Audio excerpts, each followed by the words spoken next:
अगजाननपद्मार्कं गजाननमहर्निशम् अनेकदन्तं भक्तानाम् एकदन्तमुपास्महे। गुरुर्ब्रह्मा गुरुर्विष्णुः गुरुर्देवो महेश्वरः। गुरुः साक्षात् परं ब्रह्म तस्मै श्रीगुरवे नमः। वागर्थाविव सम्पृक्तौ वागर्थप्रतिपत्तये जगतः पितरौ वन्दे पार्वती परमेश्वरौ। रामभद्रमहेश्वासा रघुवीरनृपोत्तमा भोदेशास्यान्तकास्माकं रक्षां देहि श्रियञ्चते। షోడశదిన సుందరకాండ పారాయణంలో భాగంగా 13వ రోజైనటువంటి ఈరోజు మనం ఒక సర్గ పారాయణం చేసుకుందాం. 56వ సర్గ పారాయణం చేసుకుందాం. శ్రీరామాయ నమః. అథ శ్రీమద్ రామాయణే ఆదికావ్యే సుందరకాండే షట్పంచాశः సర్గः.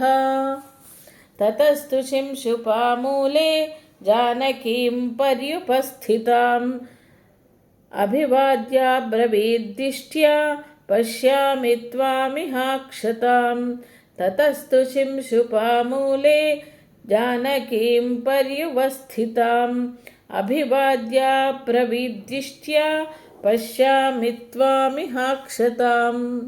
ततस्तं प्रस्थितं सीता वीक्षमाणा पुनः पुनः भ्रातृस्नेहान्वितं वाक्यं हनुमन्तमभाषत. काममस्य त्वमेवैकः कार्यस्य परिसाधने पर्याप्तः परवीरघ्ना यशस्यन्स्ते बलोदयः. शरैस्तु सङ्कुलाकृत्वा लङ्कां परबलार्धनः मां नयेद्यदि काकुत्सः तत्तस्य सदृशं भवेत्. तद्यथा तस्य विक्रान्तम् अनुरूपं महात्मनः भवत्याः वशूरस्य तथा त्वमुपपादय. तदर्थोपहितं वाक्यं प्रसृतं हेतुसंहितं निशम्य हनुमांस्तस्याः वाक्यमुत्तरमब्रवीत्. क्षिप्रमेष्यति काकुत्सः हर्व्यक्षप्रवरैर्वृतः एरीन् यस्ते युधि विदित्यारीन् शोकं व्यपनयिष्यति.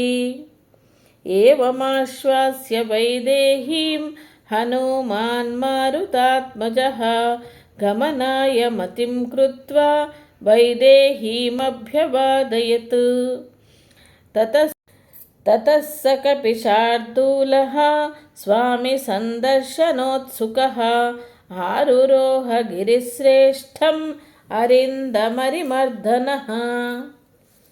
तुङ्गपद्मकजुष्टाभिः नीलाभिर्वनराजिभिः सोत्तरीयमिवाम्भोदैः शृङ्गात्तरविलम्बिभिः बोध्यमानमिव प्रीत्या दिवाकरकरैः शुभैः उन्मिषन्तमिवोद्धूतैः लोचनैरिव धातुभिः मेघपादनिभैः पादैः प्रक्रान्तमिव सर्वतः जृम्भमानमिवाकाशे शिखिरैरभ्रमालिभिः कूटैश्च बहुधा कीर्णैः शोभितं बहुकन्दरैः सालतालाश्वकर्णैश्च वंशैश्च बहुभिर्वृतं लतावितानैर्विततैः पुष्पवद्भिरलङ्कृतं नानामृगगणाकीर्णं धातुनिश्यन्दभूषितं बहुप्रस्रवणोपेतं शिलासञ्चयसङ्कटं महर्षयक्षगन्धर्वकिन्नेरोरगसेवितं लतापादपसम्बाधं सिंहाध्युषितकन्दरं व्याघ्रसङ्घसमाकीर्णं स्वादुमूलफलोदकं तमारुरोह हनुमान् पर्वतं पवनात्मजः रामदर्शनशीघ्रेण प्रहर्षेणाभिचोदितः तेन पादतलाक्रान्ता रम्येषु गिरिसानुषु सघोषाः समशीर्यन्ता शिलाश्चूर्णीकृतास्ततः सतमारुह्य शैलेन्द्रं व्यवर्धत महाकपिः दक्षिणादुत्तरं पारं प्रार्थयल्लवणाम्भसः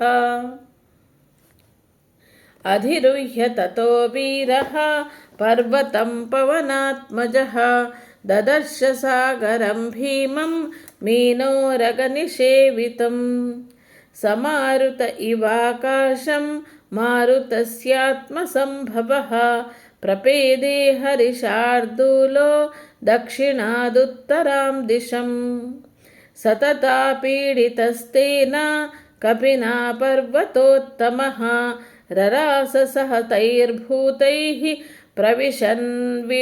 प्रविशन् वसुधातलम् विद्याधर्यः समुत्पेतुः सहसाधरणीधरात् अतिप्रमाणा बलिनः दीप्तजिह्वा महाविशाः निपीडितशिरोग्रीवाः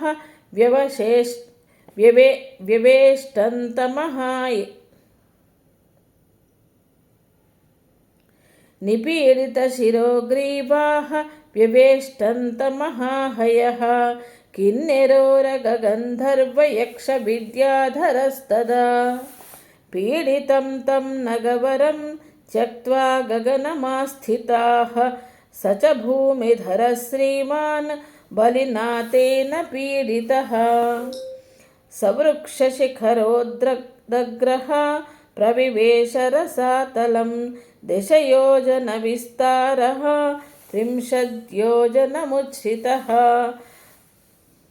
धरण्यां समतां यातः स बभूव धराधरः सलिलं घ इषुर्भीमं सलिलं लवनार्णवं कल्लोलस्फालवेलान्तम् उत्पपातनभो हरिः धरण्यां समतां यातः स बभूव धराधरः सलिलङ्घ यशुर्भीमं सलीलं लवनार्णवं कल्लोलास्फालवेलान्तम् उत्पपातनभो हरिः इत्यार्षे श्रीमद् रामायणे वाल्मीकीये आदिकाव्ये सुन्दरकाण्डे 56 सर्गः।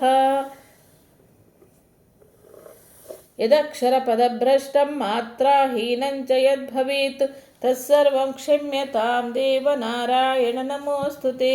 कायेन वाचा मनसेन्द्रियैर्वा बुद्ध्यात्मना वा प्रकृते स्वभावात् करोमि यद्यः सकलं परस्मै नारायणायेति समर्पयामि। इति श्रीमन्नारायणीयेति समर्पयामि। सर्वं శ్రీకృష్ణార్పణమస్తు। సర్వం శ్రీ సీతారామార్పణమస్తు। నా ఈ వీడియోలు మీకు నచ్చినట్టయితే లైక్ చేయండి, షేర్ చేయండి, సబ్స్క్రైబ్ చేయండి. అలాగే మీ అమూల్యమైనటువంటి అభిప్రాయాలను కామెంట్ ద్వారా తెలియజేయండి. మీ ప్రసన్నలక్ష్మి.